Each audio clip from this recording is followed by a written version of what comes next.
Պարոն Խաչատրյանը ասում է Աշոտին հարցնեմ, ասում եմ, պարոն Խաչատրյան, պարոն Քոչարյանին հարցրեք հանձնաժողովի նիստերի ժամանակ, թե ձեզ շոուի է պետք, եթեր է պետք, տեքստեր է պետք, որոնք որ իրականության հետ տենց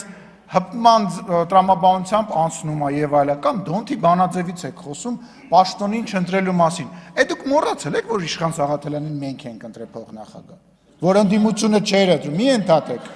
Դուք մոռացել եք, որ ընդդիմությունը,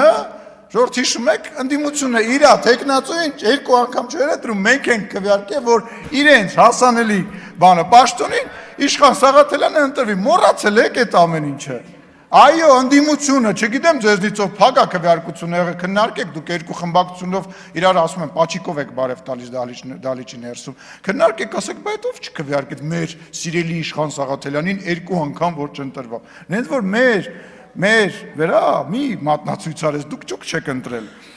Իսկ ինչ վերաբերում է պարոն Մինասյան, այդ որ ասում եք մերժել, ձեր դուք եք մերժել Հայաստանի, մենք մերժել ենք մի բան, մերժել ենք ձեզ, Սերժա Քոչարյանական այդ բանը խումբը մերժել ենք, որի մեջ մտնում եք նաև դուք, որտեվ գործընկեր եք, կոալիցիոն գործընկեր եք եղել, իրար հետ աշխատել եք, պաշտոններ եք զբաղեցրել, այդ ենք մերժել, իսկ 004 շրջաբերականով մերժել եք Հայաստանի Հանրապետությունը դուք, վերջի վերջո գործի գալու եք հաջորդ գումարման ազգային ժողովում, եթե իհարկե հայտնվեք, ինչի մեջ ես շատ խիստ կասկածում եմ։ Քաղաքացիական պայմանագիր խմբակցության